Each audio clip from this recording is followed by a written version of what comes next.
नमस्कार दोस्तों, हॉरर मंथन पर आपका स्वागत है। आज की कहानी है सुबह 3:33 उस रात क्या हुआ।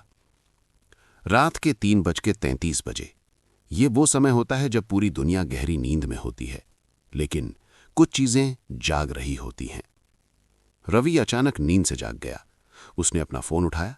स्क्रीन पर समय चमक रहा था, 3:33 AM। उसने सोचा शायद सपना देखा होगा। वो पानी पीने के लिए उठा। घर में अजीब सा सन्नाटा था। सिर्फ घड़ी की टिक टिक सुनाई दे रही थी। तभी ठक ठक, दरवाजे पर किसी ने धीरे से दस्तक दी। रवि वहीं रुक गया। इस वक्त कौन हो सकता है? डर की शुरुआत। रवि धीरे धीरे दरवाजे के पास गया और पूछा, कौन है? कोई जवाब नहीं। फिर से ठक ठक ठक। इस बार आवाज ज्यादा तेज थी। रवि ने डरते हुए दरवाजा थोड़ा सा खोला।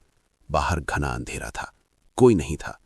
वो दरवाजा बंद करने ही वाला था, तभी उसके कान के बिल्कुल पास किसी ने फुसफुसाया, मैं अंदर हूं।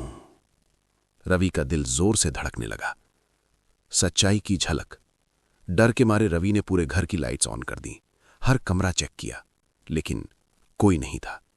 वो धीरे धीरे अपने कमरे में वापस आया और जैसे ही उसने दरवाजा खोला, उसकी सांसें रुक गईं। उसके बिस्तर पर कोई बैठा हुआ था। एक लड़की, सफेद कपड़ों में, जिसके लंबे बाल उसके चेहरे को ढके हुए थे। वो धीरे धीरे अपना सिर उठा रही थी और उसकी आंखें पूरी तरह काली थीं। भयानक सच। रवि डर के मारे पीछे हट गया। तभी उस लड़की ने अपना हाथ उठाया और उसके फोन की तरफ इशारा किया। फोन अपने आप ऑन हो गया। स्क्रीन पर एक पुरानी फोटो खुली। उस फोटो में रवि और वही लड़की एक साथ खड़े थे। रवि हैरान रह गया। उसे कुछ याद नहीं था। तभी लड़की धीरे से बोली, तुम भूल गए, लेकिन मैं नहीं। खौफनाक सच। अचानक रवि के दिमाग में सब कुछ घूमने लगा। एक हादसा 3 साल पहले, रात के 3:33 रवि ने अपनी गाड़ी से एक लड़की को टक्कर मार दी थी और डर के मारे उसे सड़क पर ही छोड़कर भाग गया था। वो लड़की आज उसके सामने खड़ी थी, उसकी आत्मा बनकर। डर का अंत नहीं। रवि डर के मारे पीछे हट रहा था, लेकिन अचानक उसके पीछे कोई खड़ा था। उसने धीरे धीरे पलटकर देखा। वही लड़की, इस बार उसके बिल्कुल करीब। वो मुस्कुराई और उसके कान में फुसफुसाई, 3:33 अब तुम्हारी बारी है। और अचानक पूरे घर की लाइट्स बंद हो गईं। अगली सुबह लोगों ने रवि को उसके कमरे में मरा हुआ पाया। उसके चेहरे पर डर साफ दिख रहा था। उसका फोन उसके पास पड़ा था। स्क्रीन पर समय रुका हुआ था, 3:33 AM। और स्क्रीन पर एक नई फोटो थी, रवि और वही लड़की। अब दोनों साथ खड़े थे, मौत के बाद भी। रवि की मौत को 3 दिन हो चुके थे। लोगों ने कहा दिल का दौरा पड़ा होगा, लेकिन उसकी आंखों में जो डर था वो कुछ और ही कहानी बता रहा था। उसके घर को ताला लगा दिया गया। सब कुछ खत्म हो गया, या शायद अभी शुरू हुआ था। नया किराएदार। कुछ दिनों बाद उस घर में एक नया लड़का रहने आया। नाम था अमित। उसे नहीं पता था कि उस घर में क्या हुआ था।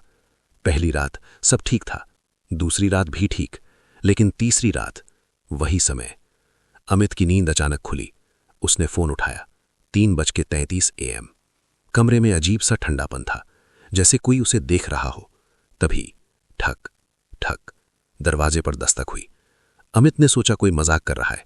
वो गुस्से में उठा और दरवाजा खोल दिया। बाहर कोई नहीं था। डर की वापसी।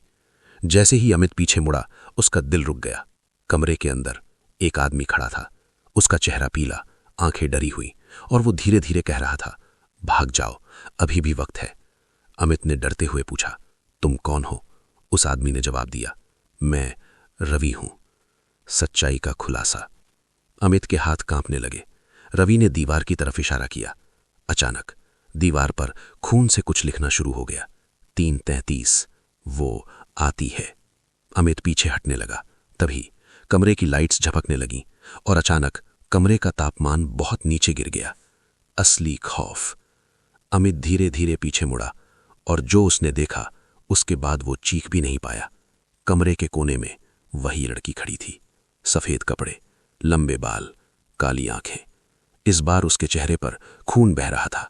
वो धीरे धीरे अमित की तरफ बढ़ रही थी। डर का खेल। रवि की आत्मा चिल्लाई, मत देखो उसकी आंखों में। लेकिन अमित उसकी आंखों में देख चुका था। और अचानक अमित को सब कुछ दिखने लगा। एक्सीडेंट, खून, चीखें और रवि का भाग जाना। सबसे बड़ा ट्विस्ट। अमित डर के मारे चिल्लाया, मैंने कुछ नहीं किया। तभी लड़की मुस्कुराई और बोली, गलती सिर्फ रवि की नहीं थी। अमित का दिल रुक गया। उसे याद आया, उस रात वो भी उसी गाड़ी में था और उसने ही कहा था, रुको मत, भागो। अब अगला कौन? लड़की धीरे धीरे अमित के पास आई। उसके कान में फुसफुसाई, 3:33 हर उस इंसान के लिए आता है जो सच से भागता है। और अचानक पूरे घर की लाइट्स बंद हो गईं। अगली सुबह अमित का दरवाजा खुला मिला, लेकिन अंदर कोई नहीं था। सिर्फ दीवार पर खून से लिखा था, अब अगला। और नीचे एक नई फोटो लगी थी। रवि, अमित और वो लड़की, तीनों अब साथ खड़े थे। डर फैलने लगा। अमित के गायब होने के बाद पूरे मोहल्ले में डर का माहौल था। लोग उस घर के पास से भी गुजरने से डरने लगे। लेकिन 3 दिन बाद एक और घटना हुई। पास वाले घर में रहने वाला विकास रात को अचानक चीखते हुए बाहर भागा और बार बार बस एक ही बात बोल रहा था, 3:33 वो मुझे देख रही है। सच की तलाश। विकास डर के बावजूद सच जानना चाहता था। वो सीधा पुलिस स्टेशन गया, पुराने रिकॉर्ड निकलवाए और जो सामने आया उसे देखकर उसके पैरों तले जमीन खिसक गई। 3 साल पहले उसी सड़क पर एक लड़की की मौत हुई थी। केस बंद कर दिया गया था, हिट एंड रन। लेकिन एक गवाह था। सबसे बड़ा राज। विकास ने उस गवाह का नाम पढ़ा, 3:33। उसके हाथ कांपने लगे। उसे सब याद आने लगा। उस रात उसने एक्सीडेंट देखा था और पुलिस को सच नहीं बताया। उसने पैसे लेकर केस दबा दिया था। अब उसकी बारी। उस रात विकास सो नहीं पा रहा था। उसे लग रहा था कोई उसे देख रहा है। उसने डरते हुए फोन उठाया, 3:33 AM। तभी उसके कमरे की खिड़की अपने आप खुल गई। ठंडी हवा अंदर आई और धीरे धीरे वो लड़की अंदर आई। आखिरी चेतावनी।